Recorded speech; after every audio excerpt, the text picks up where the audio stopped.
ஒரு நேஷ்னல் பார்ட்டியை வந்து நீங்கள் எப்படி ஒரு நம்ம கவர்மெண்ட்டில் நீங்கள் கொடுக்க முடியும் அவங்களுக்கு? மாநிலத்தில் சுயாட்சி, மத்தியில் கூட்டாட்சிங்கிறது மட்டும் இல்லை. அது வந்து நீங்கள் ஸ்பேஸ் கொடுத்தீங்கன்னா அப்புறம் அவங்க டெவலப் ஆயிடுவாங்க.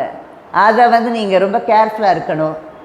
அந்த இதில் வந்து அவங்க கேட்டாங்கன்னா நாம் அதை கொடுக்க முடியாதுங்கிறதுல வாக் அவுட் பண்ணாலும் நல்லாயிருக்கும். ஏன்னா இங்கே வந்து ரீஜனல் பார்ட்டிஸுங்கிறது தான் இருக்குது.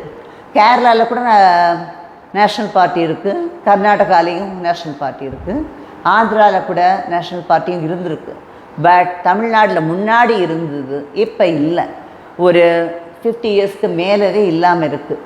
அதை வந்து காப்பாற்றணும் அப்படின்னா நம்ம வந்து நேஷ்னல் பார்ட்டியை வந்து நம்ம கண்ட்ரோலில் தான் இருக்கணும். டிஎம்கே அந்த இதில் உங்களுக்கு ரோல் மாடலாக இருக்கட்டும். அந்த விஷயத்தில் மட்டும் அவங்க எப்படி எமர்ஜென்சியும் மிஸ்ஸாவையும் ஹிந்தி அஜிடேஷனையும் சொல்லிவிட்டு அவங்க காலுக்கு கீழே வச்சுருக்காங்களோ அதே மாதிரி நீங்களும் பார்ட்டி இதில் வந்து சீட் ஷேரிங்கில் கொஞ்சம் கேர்ஃபுல்லாக இருங்க. அவங்களுக்கு வந்து கோஆலிஷன் பார்ட்டிங்கிறது இங்கே சரியாக வராது, என்றைக்கும் ஒத்து போகாது. அதுதான் நம்மளுக்கு நல்லது, சேஃப்டியும் கூட. ஸ்டேட் வெல்ஃபேரில் அதுதான் நல்லது. அதை மட்டும் நீங்கள் கொஞ்சம் கவனம் எடுத்துக்கோங்க. இங்கே கூட்டணி ஆட்சியெலாம் சரியாக வராது. கூட்டணிங்கிறது கூட்டு சரியாக வராது, பொரியலாக தான் இருக்கணும். அதனால் தனியாகவே இருங்க, எப்போவும் கூட்டணி ஆட்சி கூடாது.